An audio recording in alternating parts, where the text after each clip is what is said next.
Hey everyone, Tristan back with another video, and I wanted to talk to you a little bit about the Qobuz music streaming service because it's now hitting America. As of this video, they're currently in beta. I'll post a link in the description field where you can get on the list, but I imagine in a month or two it's going to be in full release. Also, Roon just announced their 1.6 version, which actually has Qobuz integration. Qobuz, for those that don't know, is a streaming service kind of like Tidal, but offers some benefits and enhancements over Tidal that I think are worth taking a look at. The first one is that they do direct high-res streaming without MQA. So you're just getting the direct FLAC in high-res, whether, depending on what the studio has supplied. It can be all the way up to 24-bit 192. And that's just direct with no MQA in the middle. And in my listening tests, I have definitely heard that it sounds a lot more natural than listening to Tidal with the high-res MQA or whatever, because that's just sort of like a layer in the middle of your music. And I just find that listening to the direct file without MQA just sounds so much more pure and natural to me, and just has really been pleasurable for me, and something that I definitely notice.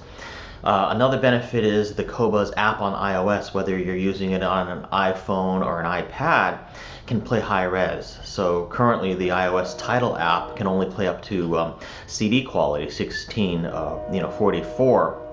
Whereas the Qobuz app can play the high-res files, can stream the high-res. So if you have a Qobuz membership, you can do that in your car or just mobilely when you're out and about or whatever, and that's a benefit as well.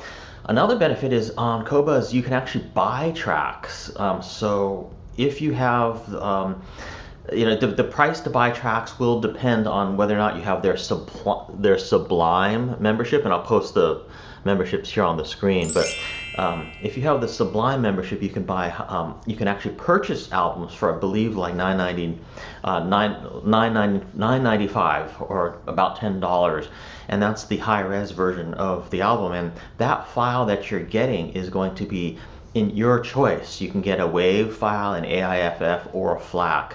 So that's really cool. I mean, I much rather buy, like if I want to buy an album, like let's say I really like it and I want to own it, I'd much rather buy a high-res WAV or AIFF than go buy the CD, because you're getting a much higher resolution and a much, better sounding tracks that way.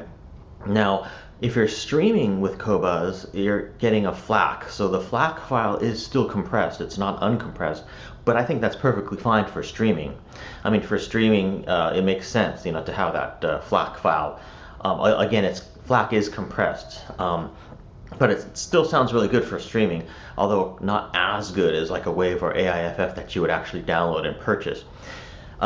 You can make purchases even with the lower memberships of Qobuz, but they're a little bit more expensive. So the Sublime one kind of gives you a discount on the purchases, whereas the lower membership, you're paying a little bit more for purchases. So it just kind of depends on how much you're actually going to purchase versus if you're just going to stream a lot.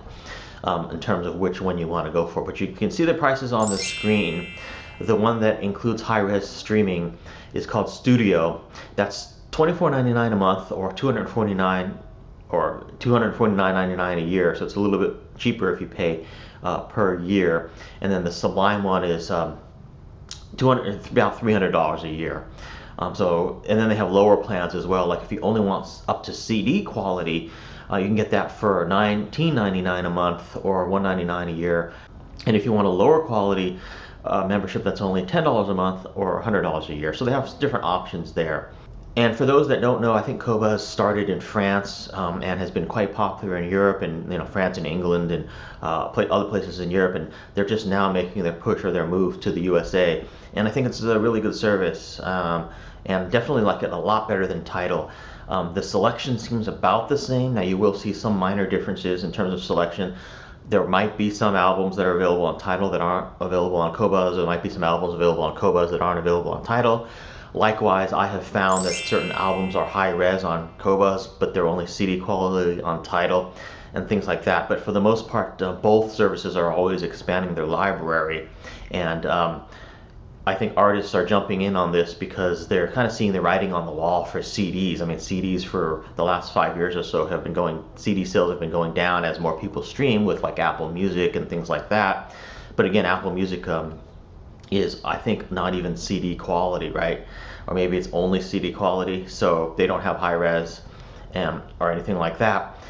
The other thing to note about streaming is you're paying the membership, but you have to realize that a portion of that membership is going to the artists. Now, the way that streaming works is for every track that you play, the artist is actually getting about half a cent up to a cent per song that you stream.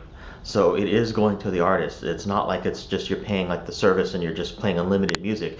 When you do stream a certain track from a certain artist, the artist is getting paid for that. They're getting paid like half a cent, you know, for every time that you stream that track, or every person that streams, the artist is getting paid per track on a per track basis. So that's how these streaming services work, whether it be Qobuz, Tidal, AppleMusic, Spotify, you know, whatever. The artist does get paid for those streams. So that is where your membership is partially going towards, as well as, of course, the bandwidth for the services, the storage, and all that kind of stuff. So I think it's worth it, and I really enjoy, you know, being able to have access to almost any album or any track without having to go search online and buy the CD or anything like that.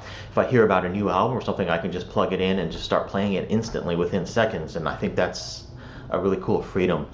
I haven't bought very many CDs ever since I started doing like Tidal, probably about a year ago, a little bit more than a year ago. And now that I have Qobuz, I'm going to drop Tidal, especially now that both Tidal and Qobuz are integrated with the Rune app, which I've done a video on before, which I'll post above here that you can see. But I don't really like MQA, and I think it's sort of an intermediary thing that can kind of mess with the audio quality, and Qobuz definitely provides a more naturalistic and natural sound for me. So I'll be quitting Tidal and then switching over to Qobuz, and just wanted to do this short video. Questions, comments, feedback, please feel free to leave them, and I will see you in my next video. If you're not subscribed, please click on the subscribe button, and also click the bell button so that it's highlighted so you can get notified of any new videos that I produce. See you later.